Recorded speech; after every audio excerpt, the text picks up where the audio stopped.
Good day, ladies and gentlemen. My name is Favi, and welcome back to Arrows DIY. Today I'm sharing some Dollar Tree DIYs using Dollar Tree calendars, so I hope that you enjoy. Each of these help create a cozy home on a budget, so let's get started. For our first project, we're going to be using this calendar, the 2025 one. It's one of the only ones I could find this season, but that's all right. We're going to use a couple different ones from other years as well. I'm going to take this picture here that says Fall in Love, and we're going to paint the back with black paint. You don't need that much paint, so do as I say, not as I did.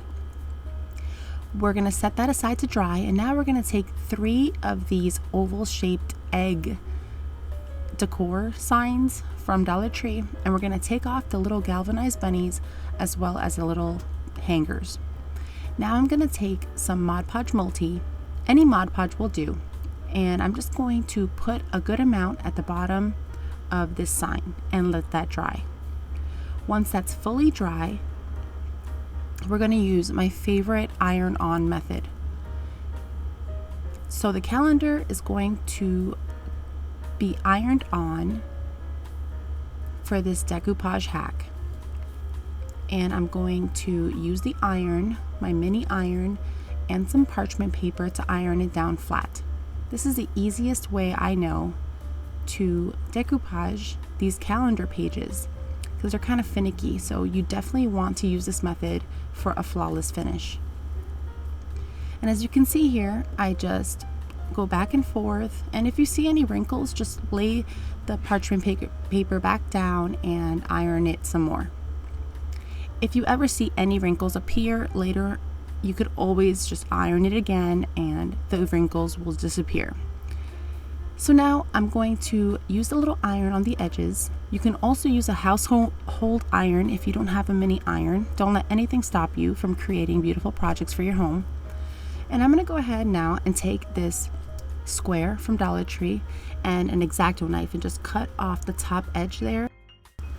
I left the top of this oval empty because we're going to add embellishments, and I didn't really want anything in the way of the adhesion. So as you can see there, some of the black paint stuck when I ironed on that part, so I just used my X-Acto knife and I scratched it off very carefully, lightly. You could also sand off this section, but guys, I still haven't got a chance to run to the store and get some blue tape and sandpaper. So here I am using my last little piece of sandpaper to sand off the edges, and it's very important to iron it down first so that none of this lifts up and tears your page.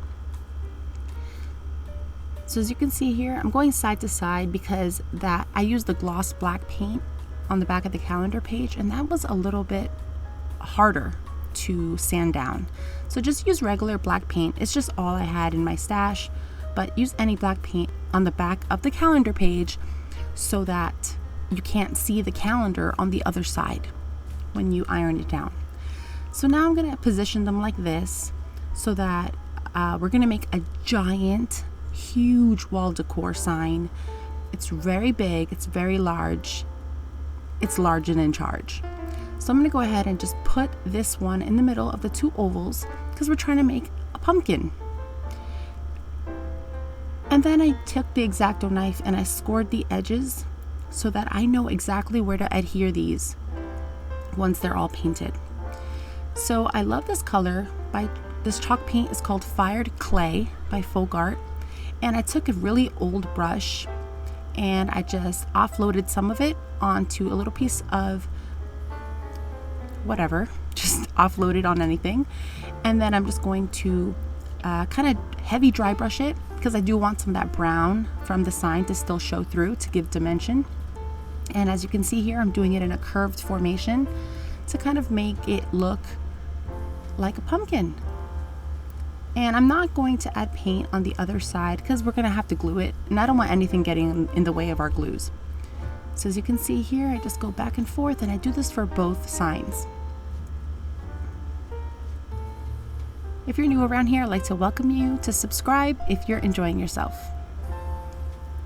It's totally free, and I would love to have you. Say hi in the comments if you're new, because I love to say hello. I love replying to your comments. So if you happen to get some paint on your calendar page, you are able to wipe it off because of the texture of the calendar pages. So just have a damp wipey close by in case you make a mistake, so you can clean up your work. And it's super simple to do. So now I also got this sign at the Dollar Tree. It's called Wall Decor. It's like a little hanging sign, cutting board thingamajig. This is going to be our peduncle, or our pumpkin stem. So I'm just going to place everything first in the position that I want to put it before I add the glue. That way I don't have to do this too much when the glue's setting, right? So I'm going to use a combination of Type On Quick and Thick as well as some hot glue. I use Gorilla Hot Glue and it hasn't let me down. So as you can see there, I put a huge blob of Type Bond Quick and Thick, and then I put some hot glue.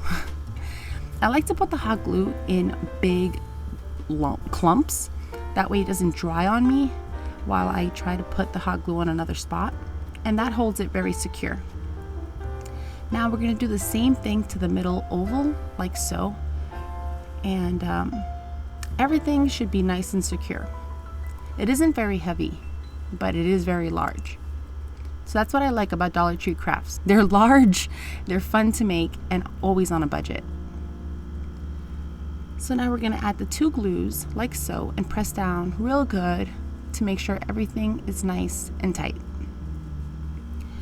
Once these are adhered, it's time to embellish, and you all know I love embellishing. Now my sweet friend Kendra at Late Night Creations sent me this beautiful ribbon, so I'm going to go ahead and use this one. Of course, Dollar Tree has beautiful ribbons as well. Just try to grab a wired one because it makes it look more professional and high-end when you use wired ribbon, and it also helps add movement to your ribbon when it is wired. So here I just made a double bow. I secured it in the center with some jute twine, and then I added another little piece of the ribbon just to make it look more finished. And I also didn't know at this point that I was going to add a flower in the center, so I wasn't sure if I was going to do the flower or not.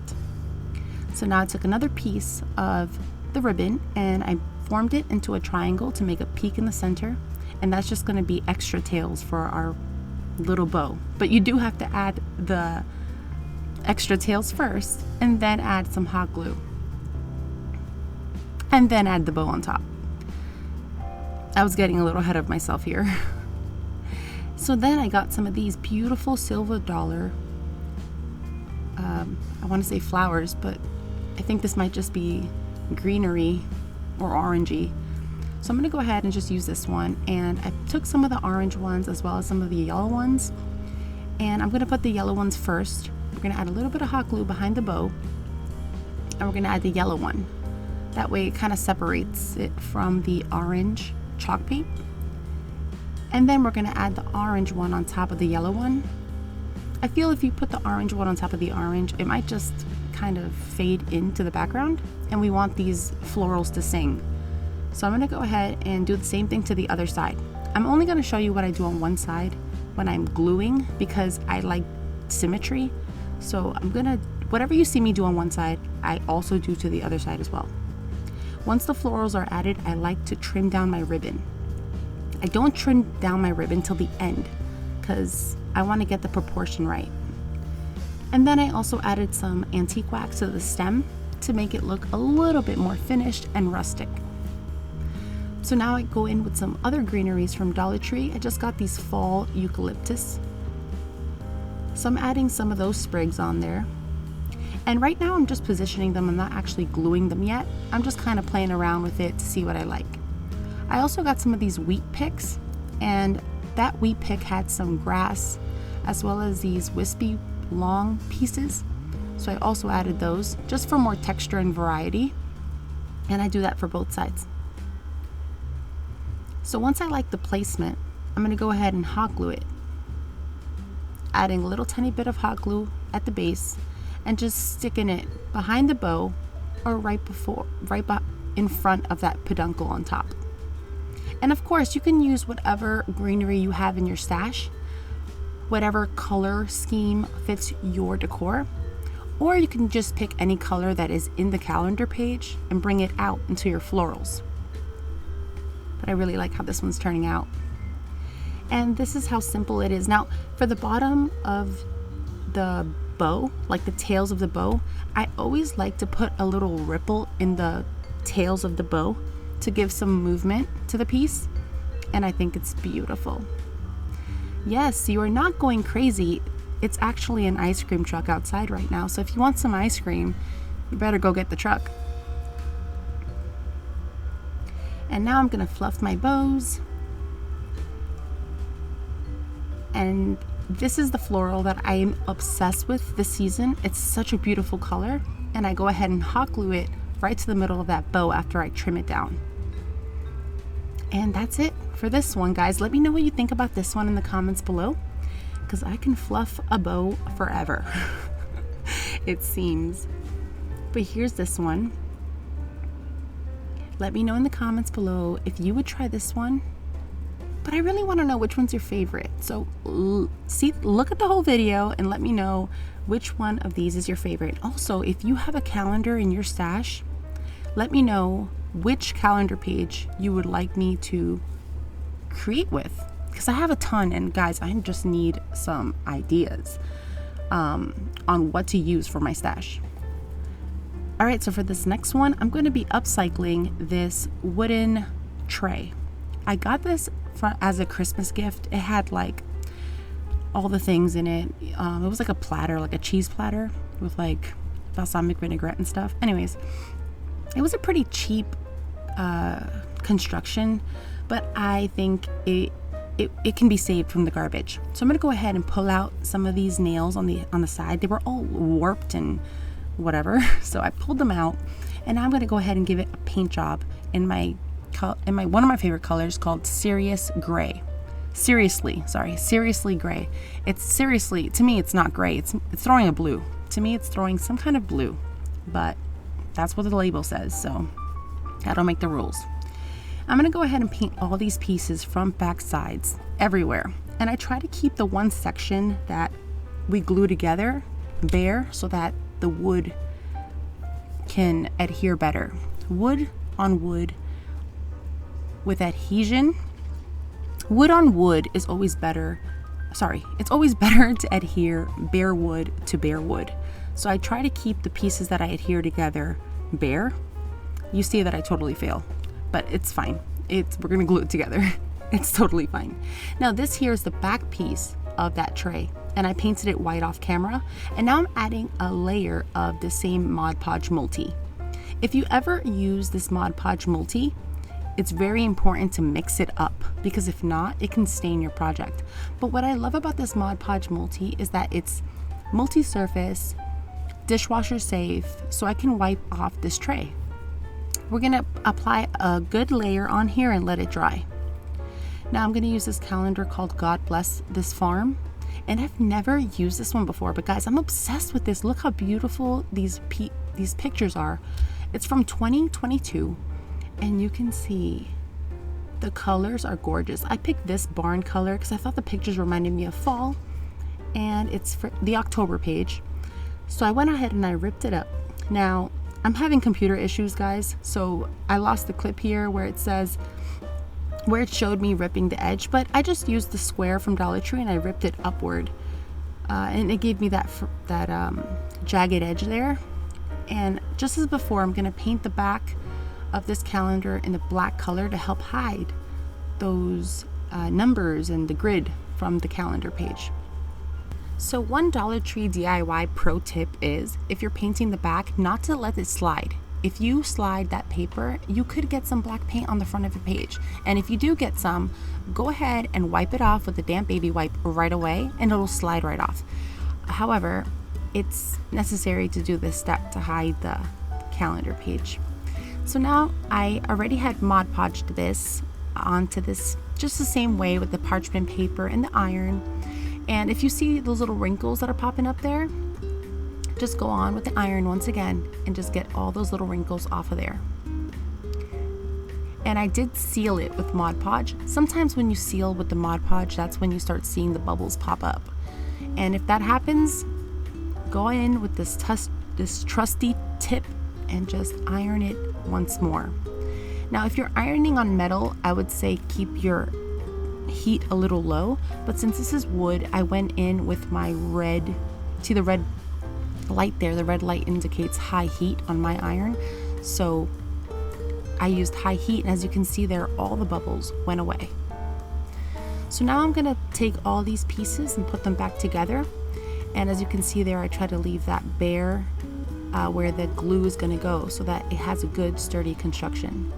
I'm going to use a combination of tight bond, quick and thick adhesive, as well as hot glue on the edges just to hold it in place as the tight bond sets.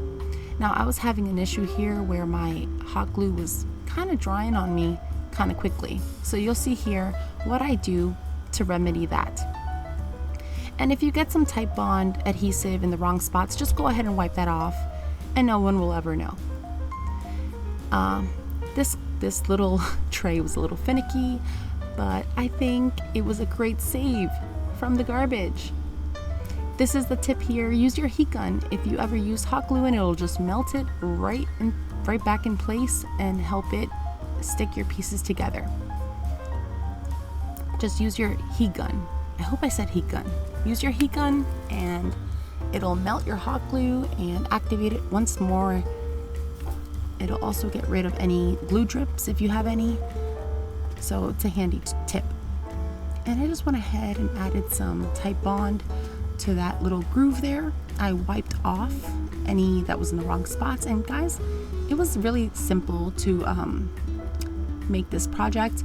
If you don't have this tray, you could easily find some trays at Dollar Tree if you have the Dollar Tree Plus sections, or you could even go to the thrift store or Goodwill and flip something from there.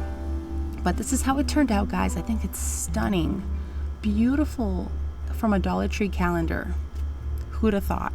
Now, what I love about this piece also is it could be used as a shelf sitter or as an actual functional tray. So let me know what you think about this one in the comments below. My kids love it.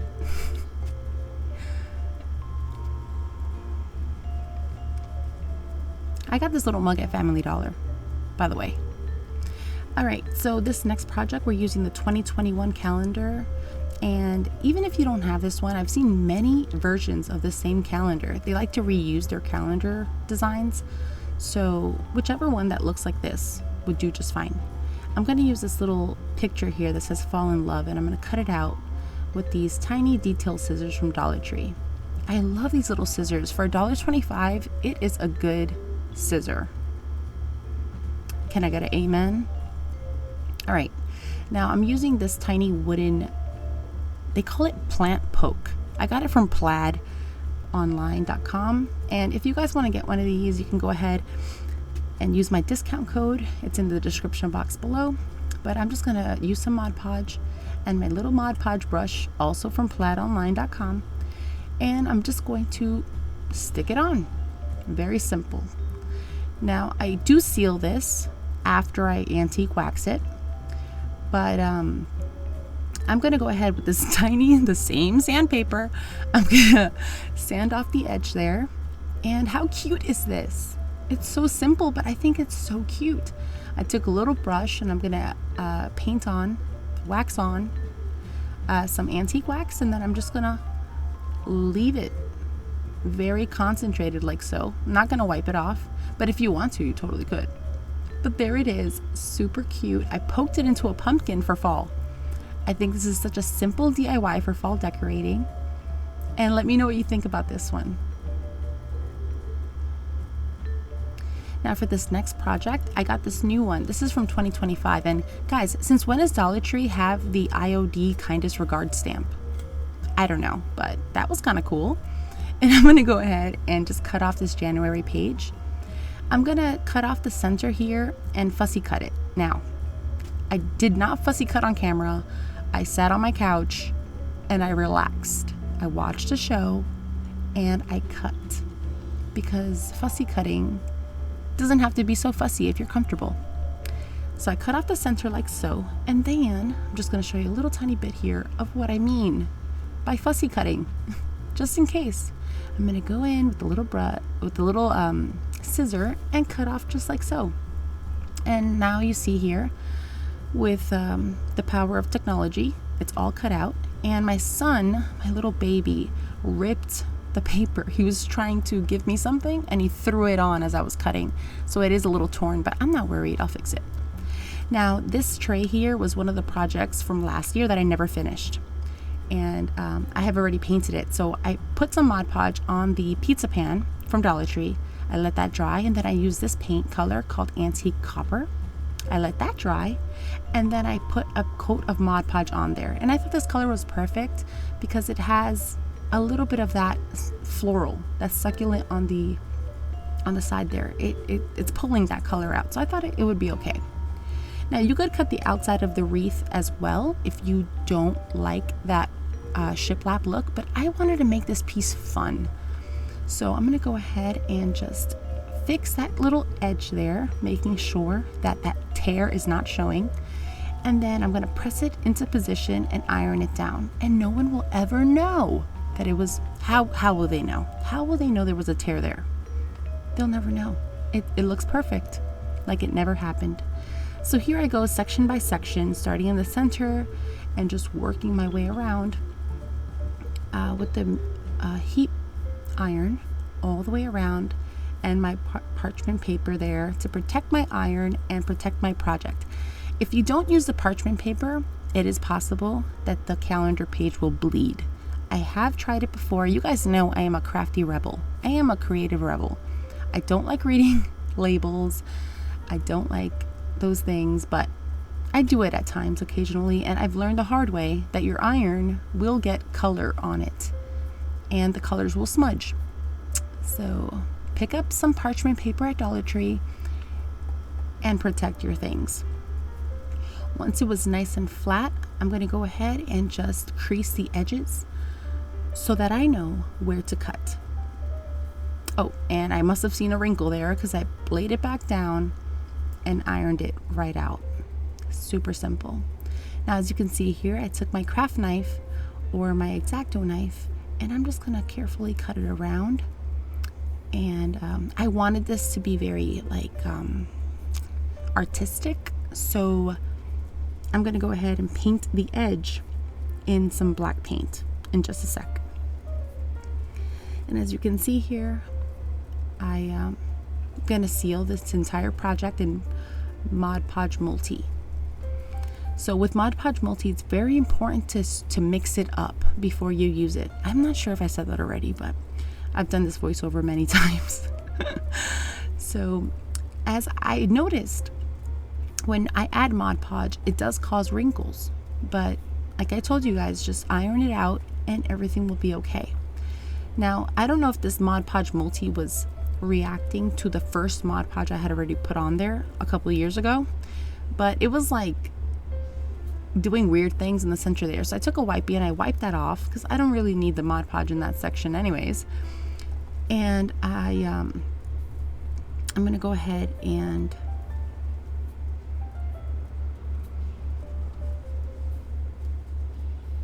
paint. There you go. That's what we're doing. We're painting. So I took some of the black paint. I'm using the gloss finish. That's what I have on hand. And sometimes I feel like the gloss is more durable because it has the extra gloss. I don't know. Anyways, I'm going to go ahead and paint the entire rim of this pizza pan. And what I love about Mod Podging first is that if you do get some paint in the wrong spot, you could easily just wipe it off because that Mod Podge protects your project from anything. So that's another handy tip. Wow, I'm just full of handy tips today, huh? All right, so then I took these 3 ovals. They're wooden from the Dollar Tree Craft Your Square section. And I'm gonna go ahead and just paint it white. Now, I did lose some footage, but I'm using these 3 ovals the same way I used the 3 ovals in our first project today. So I'm going to make a pumpkin with these 3 ovals. And I distress it in some gray paint. And to fill in that little hole, I used some hot glue. So I put the little wood piece on top of my square that's metal. And then I'm gonna go ahead and just hot glue that little hole, and then I'll just paint over that. And that's another way to plug in your holes if you don't want to use spackle. And this day I just didn't want to get my hands dirty, to be honest. Other days I do get my hands dirty. As you guys have seen, if you're a subscriber and a regular viewer, I thank you so much for all your support. So as you can see here, I added one of those little acorns. That's from the cupcake toppers from Dollar Tree. I just cut off the little acorn and I put them all around the sign. And that's how it turned out. I also distressed the edges because I like that. You don't have to distress, but I like that silver popping through. It kind of adds more to that rustic nature. And then I added a bow. And I'm just trying to show you guys what I did here. But that's how this project turned out. I'm sorry I lost the footage, guys. I've had a really rough time with this computer. It keeps crashing on me. But I want to thank you guys so much for watching today. I had a lot of fun creating this. Not so much editing, but I'm going to fix my computer now. I also added some Spanish moss right by the stem. And the stem is a craft stick that I antique waxed and cut at an angle. So that's this project. And let me know if you like it. Let me know which one was your favorite in the comments below. I really do appreciate every single one of you guys who watch my videos from beginning to end, because without you guys I wouldn't have a channel, and honestly I'm able to repair my computer because you guys watch my videos. So thank you so much, guys. Don't forget to subscribe, like and share, and I'll catch you guys in the next video. Take care, God bless. I'll catch you on the next one. Bye. If you like this video, you might also like this one.